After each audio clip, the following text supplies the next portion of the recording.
ನಮಸ್ಕಾರ ವೀಕ್ಷಕರೇ, ಗೃಹಲಕ್ಷ್ಮಿ ಯೋಜನೆಯ ಬಿಗ್ ಗುಡ್ ನ್ಯೂಸ್ ಅಂತಾನೆ ಹೇಳ್ಬೋದು. ಸ್ವತಃ ಲಕ್ಷ್ಮಿ ಹೆಬ್ಬಾಳ್ಕರ್ ಮೇಡಮ್ ಅವರು ಅಪ್ಡೇಟ್ ಕೊಟ್ಟಿದ್ದಾರೆ. ಸೊ ಇನ್ನು 16ನೇ ಕಂತಿಗಾಗಿ ಬಹಳಷ್ಟು ಜನ ವೇಟ್ ಮಾಡ್ತಾ ಇದ್ರಿ. ಸೊ ಇದೇ 16ನೇ ಕಂತಿನಲ್ಲಿ ಒಂದು ಬಿಗ್ ಗುಡ್ ನ್ಯೂಸ್ ಗಳು, ಎರಡು ಭರ್ಜರಿ ಗುಡ್ ನ್ಯೂಸ್ ಗಳು ಬಂದಿರುವಂತದ್ದು. ಅದೇ ರೀತಿ 16ನೇ ಕಂತಿನ ಹಣ ಬಿಡುಗಡೆ ಆಗುವಂತದ್ದು ಕ್ಷಣಗಣನೆ ಸ್ಟಾರ್ಟ್ ಆಗಿದೆ. ಸೊ ಹಾಗಾದ್ರೆ ಯಾವಾಗ ಜಮಾ ಆಗುತ್ತೆ ಅನ್ನುವಂಥದ್ದನ್ನು ಕೂಡ ಈ ಒಂದು ವಿಡಿಯೋದಲ್ಲಿ ನೋಡೋಣ. ಸೊ ಜೊತೆಗೆ ಎರಡು ಭರ್ಜರಿ ಗುಡ್ ನ್ಯೂಸ್ ಗಳು ಏನು ಲಕ್ಷ್ಮಿ ಹೆಬ್ಬಾಳ್ಕರ್ ಮೇಡಮ್ ಅವರು ಏನು ಅಪ್ಡೇಟ್ ಅನ್ನ ಕೊಟ್ಟಿದ್ದಾರೆ, ಎಲ್ಲ ಕೂಡ ಒಂದೊಂದಾಗಿ ಪಿನ್ ಟು ಪಿನ್ ಮಾಹಿತಿನ ನಾನು ನಿಮ್ಗೆ ತಿಳಿಸ್ತಾ ಹೋಗ್ತೀನಿ. ಸೊ ಸದ್ಯಕ್ಕೆ ಗೃಹಲಕ್ಷ್ಮಿ ಯೋಜನೆಯಲ್ಲಿ ಏನ್ ನಡೀತಾ ಇದೆ ಅಲ್ಲ, ಎಲ್ಲಾನು ಕೂಡ ನಾವು ತಿಳ್ಕೊಳ್ಳೋಣ. ಸೊ ವಿಡಿಯೋನ ಕೊನೆವರೆಗೂ ವಾಚ್ ಮಾಡಿ ಸಾಕು. ಚಾನಲ್ಗೆ ಸಬ್ಸ್ಕ್ರೈಬ್ ಮಾಡಿಲ್ಲ ಅಂದ್ರೆ ದಯವಿಟ್ಟು ಬೇಗನೆ ಸಬ್ಸ್ಕ್ರೈಬ್ ಮಾಡ್ಕೊಳ್ಳಿ. ವಿಡಿಯೋ ಕೊಂದೆ ಒಂದು ಲೈಕ್ ಕೊಟ್ಬಿಟ್ಟೆ ವಿಡಿಯೋನ ನೋಡ್ಲಿಕ್ಕೆ ಸ್ಟಾರ್ಟ್ ಮಾಡಿ. ಡೈರೆಕ್ಟ್ ಆಗಿ ನಾನು ಟಾಪಿಕ್ ಬಂದ್ಬಿಡ್ತೀನಿ. ವೀಕ್ಷಕರೇ, ಇಲ್ಲಿ ನೋಡಿ, ಗೃಹಲಕ್ಷ್ಮಿ ಯೋಜನೆಯಲ್ಲಿ ಸಾಕಷ್ಟು ಚೇಂಜಸ್ ಗಳಾಗಿದ್ದಾವೆ. ಅದೇ ರೀತಿ ಈಗೂ ಕೂಡ ಬದಲಾವಣೆಗಳಾಗ್ತಾ ಇರುವಂತದ್ದು. ಆದ್ರೆ ಹಿಂದಿನವು ಬ್ಯಾಡ್ ನ್ಯೂಸ್ ಆಗಿದ್ರೆ ಇಲ್ಲಿ ಭರ್ಜರಿ ಗುಡ್ ನ್ಯೂಸ್ ಗಳಾಗಿರುತ್ತೆ. ಸೊ ಹೀಗಾಗಿ ಏನೇನ್ ಗುಡ್ ನ್ಯೂಸ್ ಗಳು ಬಂದಿದ್ದಾವೆ ಅನ್ನುವಂಥದ್ದು ಬಹಳಷ್ಟು ಇಂಪಾರ್ಟೆಂಟ್ ಆಗಿರುವಂತದ್ದು. 1,22,00,000 ಫಲಾನುಭವಿಗಳು ಪ್ರತಿಯೊಬ್ಬರು ಕೂಡ ವಿಡಿಯೋನ ಕೊನೆವರೆಗೂ ಕ್ಲಿಯರ್ ಆಗಿ ನೋಡ್ಬೇಕಾಗತ್ತೆ. ಇಲ್ಲಿ ನೋಡಿ ವೀಕ್ಷಕರೇ, ಒಂದು ಗೃಹಲಕ್ಷ್ಮಿ ಯೋಜನೆಯಲ್ಲಿ 16ನೇ ಕಂತಿನ ಬಿಡುಗಡೆ ಬಗ್ಗೆ ನಾನು ಒಂದು ಕ್ಲಿಯರಿಟಿ ಕೊಡ್ತೀನಿ. ನೆಕ್ಸ್ಟ್ ಎರಡು ಭರ್ಜರಿ ಗುಡ್ ನ್ಯೂಸ್ ಗಳ ಬಗ್ಗೆ ಒಂದೊಂದಾಗಿ ನಾನು ತಿಳಿಸ್ತೀನಿ. ಓನ್ಲಿ ಒಂದು ವಿಷಯ ನಿಮ್ಗೆ ಹೇಳ್ಬೇಕಂದ್ರೆ, 16ನೇ ಕಂತಿನ ಹಣ ಇದೇ ಜನವರಿ ತಿಂಗಳಲ್ಲಿ ಮೊದಲನೇ ವಾರದಲ್ಲಿ ಬಿಡುಗಡೆ ಆಗಲಿದೆ.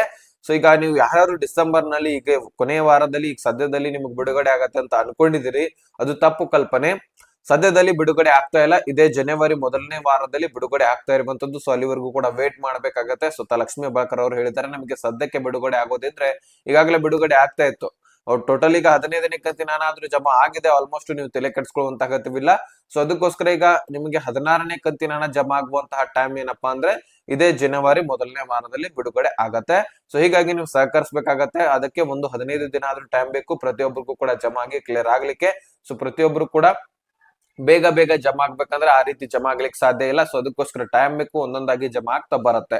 ಈಗ ಈ ಒಂದು 16ನೇ ಕಂತಿನ ಹಣದ ಬಗ್ಗೆ ನಿಮಗೆ ಕ್ಲಿಯರಿಟಿ ಸಿಕ್ಕಿದೆ ಅಂತ ಅನ್ಕೊಳ್ತೀನಿ. ಇನ್ನು ಎರಡು ಭರ್ಜರಿ ಗುಡ್ ನ್ಯೂಸ್ ಗಳು ಏನಪ್ಪಾ ಅಂತ ಹೇಳೋದಾದ್ರೆ, ಇಲ್ಲಿ ಲಕ್ಷ್ಮಿ ಹೆಬ್ಬಾಳ್ಕರ್ ಅವರು ಏನ್ ಹೇಳಿದ್ದಾರೆ ಅಂದ್ರೆ, GST ಯಾರು ಪೇ ಮಾಡ್ತಾ ಇದ್ರಿ ಅವರನ್ನ ವಾಪಸ್ಸಾಗಿ ಗೃಹಲಕ್ಷ್ಮಿ ಯೋಜನೆಗೆ ತೆಗೆದುಕೊಳ್ತಾ ಇರುವಂತದ್ದು. ಒಂದು ಸಾರಿ ನಾನು ಹೇಳಿದೀನಿ ಒಂದು ವಿಡಿಯೋದಲ್ಲಿ, ಆದ್ರೆ ಬಹಳಷ್ಟು ಜನರಿಗೆ ಕ್ಲಿಯರಿಟಿ ಸಿಕ್ಕಿಲ್ಲ.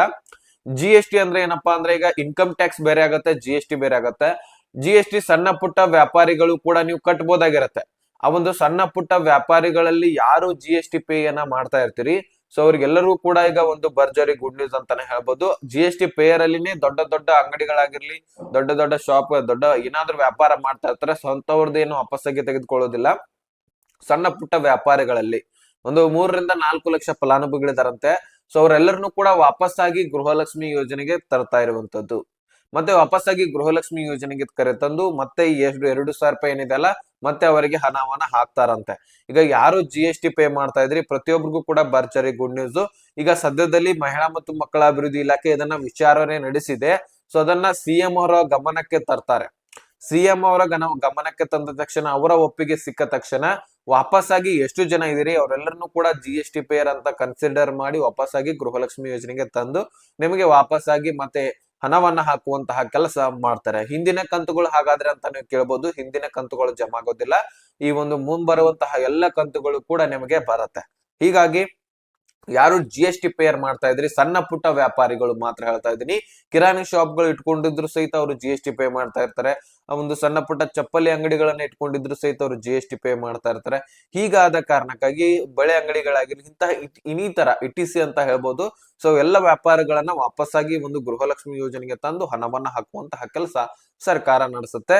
ಅದಕ್ಕೆ CM ಅವರ ಒಪ್ಪಿಗೆ ಬೇಕು. ಸದ್ಯದಲ್ಲಿ ಅದರ ಬಗ್ಗೆ ಮಾತನಾಡಿ ಚರ್ಚೆ ಮಾಡಿ ಅದರ ಬಗ್ಗೆ ಕ್ಲಾರಿಟಿ ಕೊಡ್ತಾರೆ. ಈಗ ಇನ್ನೊಂದು ಭರ್ಜರಿ ಗುಡ್ ನ್ಯೂಸ್ ಏನಪ್ಪಾ ಅಂದ್ರೆ, ಇಲ್ಲಿ ಒಂದು ವಿಷಯ ನೀವು ತಲೆಯಲ್ಲಿ ಇಟ್ಕೊಳ್ಬೇಕು. ಹಿಂದಿನ ಯಾವುದೇ ಕಂತುಗಳು ಜಮಾ ಆಗಿಲ್ಲ ಅಂದ್ರೂ ಸಹಿತ ನಿಮಗೆ ಜಮಾ ಮಾಡುವಂತಹ ಕೆಲಸವನ್ನ ಲಕ್ಷ್ಮಿ ಹೆಬ್ಬಾಳ್ಕರ್ ಮೇಡಮ್ ಅವರು ಮಾಡ್ತೇವೆ ಅಂತ ಹೇಳಿದ್ದಾರೆ. ಈಗ ಒಬ್ಬೊಬ್ಬರು ಮಧ್ಯದಲ್ಲಿ ಅರ್ಜಿಯನ್ನ ಸಲ್ಲಿಸಿರ್ತೀರಿ, ಹಿಂದಿನ ಕಂತುಗಳು ಬಂದಿಲ್ಲ ಅಂದ್ರೆ ಅವ್ರಿಗೆ ಜಮಾ ಆಗೋದಿಲ್ಲ, ಮುಂಬರುವಂತಹ ಕಂತುಗಳು ಜಮಾ ಆಗೋದು. ಯಾರು ಮೊದಲೇ ಅರ್ಜಿ ಸಲ್ಲಿಸಿದಿರಿ ಆದ್ರೂ ಸಹಿತ ಮಧ್ಯದಲ್ಲಿ ಪೆಂಡಿಂಗ್ ಉಳಿದಿದೆ, ಒಂದು ಕಂತು ಅಥವಾ 2 ಕಂತು ಈ ರೀತಿ ಯಾರಿಗಾದ್ರೂ ಪೆಂಡಿಂಗ್ ಉಳಿದಿರುತ್ತೆ. ಸೊ ಅಂತಹ ಅಮೌಂಟ್ ಅನ್ನ ನಿಮ್ಮ ಖಾತೆಗೆ ಹಾಕ್ತಾ ಇರುವಂತದ್ದು. ಸೊ ಯಾವ ಕಂತುಗಳು ಪೆಂಡಿಂಗ್ ಉಳಿದಿದಾವೆ ಪ್ರತಿಯೊಂದನ್ನ ನಿಮ್ಮ ಖಾತೆಗೆ ಹಾಕ್ತೇವೆ ಅಂತ ಹೇಳ್ಬಿಟ್ಟು ಅಪ್ಡೇಟ್ ಅನ್ನ ಕೊಟ್ಟಿದ್ದಾರೆ. ಸೊ ನೋಡೋಣ, ಹಾಗಾದ್ರೇನೆ ನಮಗೆ ನಿಜ ಅನ್ಸೋದು. ಸದ್ಯಕ್ಕೆ ಅವ್ರ ಹೇಳಿಕೆಯನ್ನ ಕೊಟ್ಟಿದ್ದಾರೆ, ಅದನ್ನ ಅಪ್ಡೇಟ್ ಅನ್ನ ಕೊಟ್ಟಿದ್ದೀವಿ. ಸೊ ವೇಟ್ ಮಾಡಿ ನೋಡೋಣ. ಹಿಂದಿನ ಕಂತುಗಳು ಕೂಡ ನಿಮಗೆ ಜಮಾ ಆಗುವಂತಹ ಸಾಧ್ಯತೆ ಇದೆ. ಆಲ್ಮೋಸ್ಟ್ 70% ಜಮಾ ಆಗದೇನೆ ಇರಬಹುದು. ವೇಟ್ ಮಾಡಿ ನೋಡೋಣ. ಈ ಕಡೆ GST ಪೇಯರ್ಗಂತೂ ಹಣ ಜಮಾ ಆಗುವಂತಹ ಸಾಧ್ಯತೆ ಹೆಚ್ಚಾಗಿದೆ. ಸೊ ಅವ್ರಿಗಂತೂ ಭರ್ಜರಿ ಗುಡ್ ನ್ಯೂಸ್ ಅಂತಾನೆ ಹೇಳ್ಬೋದು. ಸೊ ನೋಡಿ, ಇಷ್ಟು ನಿಮಗೆ 2 ಭರ್ಜರಿ ಗುಡ್ ನ್ಯೂಸ್ ಗಳಿದ್ವು. ಸೊ ನಾನು ನಿಮಗೆ ತಿಳಿಸ್ಕೊಟ್ಟಿದ್ದೀನಿ. ಸೊ ಇನ್ನು ಏನೇ ಕನ್ಫ್ಯೂಷನ್, ಕ್ವಶನ್ಸ್, ಕ್ವೈರೀಸ್ ಇದ್ರು ಸಹಿತ ಡಿಸ್ಕ್ರಿಪ್ಷನ್ ಅಲ್ಲಿ ಇನ್ಸ್ಟಾಗ್ರಾಮ್ ಲಿಂಕ್ ಕೊಟ್ಟಿರ್ತೀನಿ. ಸೊ ಅಲ್ಲಿಂದ ನನ್ನ ಜೊತೆ ಕಾಂಟ್ಯಾಕ್ಟ್ ನಲ್ಲಿ ಇರಬಹುದು. ಆದ್ರೆ ಫಾಲೋ ಮಾಡಿರ್ಬೇಕು, ಬೋಡ್ಕಾಸ್ಟ್ ಚಾನಲ್ ಬಯೋದಲ್ಲಿ ಇರುತ್ತೆ. ಸೊ ಅದಕ್ಕೆ ಜಾಯಿನ್ ಆಗಿರ್ಬೇಕು. ದಿನನಿತ್ಯ ಬರುವಂತಹ ಎಲ್ಲ ಲೇಟೆಸ್ಟ್ ಆಗಿರುವಂತಹ ಅಪ್ಡೇಟ್ಸ್ ಗಳು ಅಲ್ಲೇ ಸಿಗ್ತಾ ಇರುತ್ತೆ. ಸೊ ಹೀಗಾಗಿ ಇನ್ಸ್ಟಾಗ್ರಾಮ್ ಒಂದು ಚಾನಲ್ಗೆ ಜಾಯಿನ್ ಆಗೋದು ಅತಿ ಅವಶ್ಯಕ. ಸೊ ಇಷ್ಟು ನಿಮಗೆ ಅಪ್ಡೇಟ್ಸ್ ಸಿಕ್ಕಿರುವಂತದ್ದು. ಚಾನಲ್ಗೆ ಸಬ್ಸ್ಕ್ರೈಬ್ ಮಾಡಿಲ್ಲ ಅಂದ್ರೆ ದಯವಿಟ್ಟು ಸಬ್ಸ್ಕ್ರೈಬ್ ಮಾಡ್ಕೊಳ್ಳಿ. ನೋಟಿಫಿಕೇಶನ್ ಆಲ್ ಅಂತ ಸೆಟ್ ಮಾಡಿದ್ರೆ ಪ್ರತಿಯೊಂದು ವಿಡಿಯೋಸ್ಗಳು ನೋಟಿಫಿಕೇಶನ್ ಮುಖಾಂತರ ಬಂದು ತಲುಪುತ್ತೆ. ಹಾಗಾದ್ರೆ ನೆಕ್ಸ್ಟ್ ಮಾಹಿತಿ ಒಂದು ಸಿಗೋಣ. ಅಲ್ಲಿ ತನಕ ಬಾಯ್ ಬಿಡಿ ಫ್ರೆಂಡ್ಸ್.